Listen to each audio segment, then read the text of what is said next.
Hello Samit বাস, আসসালামু আলাইকুম। আমি এসে ফরিদ কারিগর, আপনার ফরিদ কারিগর ইউটিউব চ্যানেল। তো আজকে আপনাদেরকে চিকেন মশলা এবং মেরিনেট করার প্রসেসটা দেখাবো। তো এখানে 8 কেজি মাংস রয়েছে। তো এখানে দিয়ে দিলাম আমরা স্বাদ মতন লবণ, প্রথমেই স্বাদ মতন লবণ এবং সেই সাথে একটু চিনিটাও স্বাদ মতন দিয়ে দিবেন। আর টেস্টি সল অবশ্যই 2 চা চামচ দিয়ে দেবেন। 2 থেকে 3 চা চামচ পরিমাপ দেওয়া যায়, একটু কম বেশি হলে কোনো সমস্যা হবে না সেক্ষেত্রে।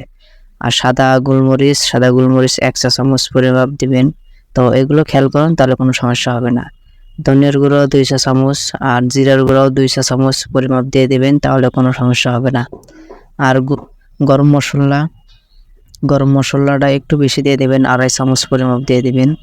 তাহলে কি হবে, অনেকটা এর স্বাদটা বেড়ে যাবে এবং অনেকটা টেস্ট হবে, অনেক সুন্দর হবে। তো আপনারা প্যাকেট মশলা ব্যবহার করতে পারেন, সেই ক্ষেত্রে কোনো ঝামেলা নেই, কোনো সমস্যা নেই। তো এইভাবে আসলে ম্যারিনেটটা করে নেবেন, তাহলে কোনো সমস্যা হবে না। আর সয়া সস দিয়ে দেবেন আপনারা 2 থেকে 3 চামচ পরিমাপ। তো একটু কম বেশি হলে কোনো সমস্যা হবে না।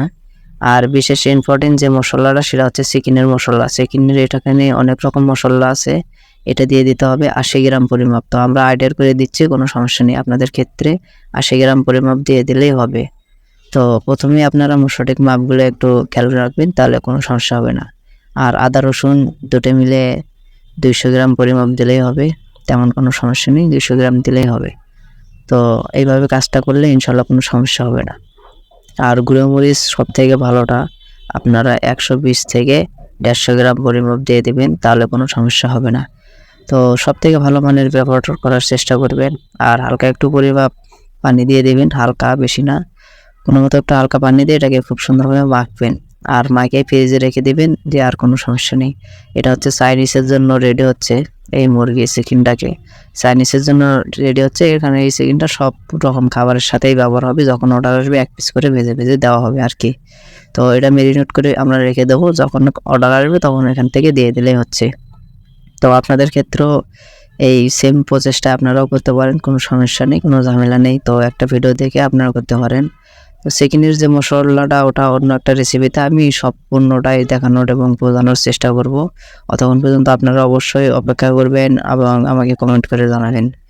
তো চ্যানেলের নতুন হলে অবশ্যই চ্যানেলটাকে সাবস্ক্রাইব করবেন আর বেল আইকন বাজিয়ে দেবেন অবশ্যই, পরবর্তী ভিডিও পাওয়ার জন্য। আর বেশি বেশি করে লাইক, কমেন্ট এবং শেয়ার করবেন। তো অবশ্যই ভিডিওটাকে ভালো লাগলে কমেন্ট করে যাবেন আপনাদের কীরকম লাগলো, তো মতামতটা জানাবেন। আর মশলাটা দিয়ে সবকিছু চিকেনটাকে মাখানো হয়ে গেলে তো এরকম প্রসেসটা হয়ে যাবে এবং অনেক সুন্দর এবং অনেক দেখতে লাগতেছে। তো অবশ্যই ভিডিও ভালো লাগলে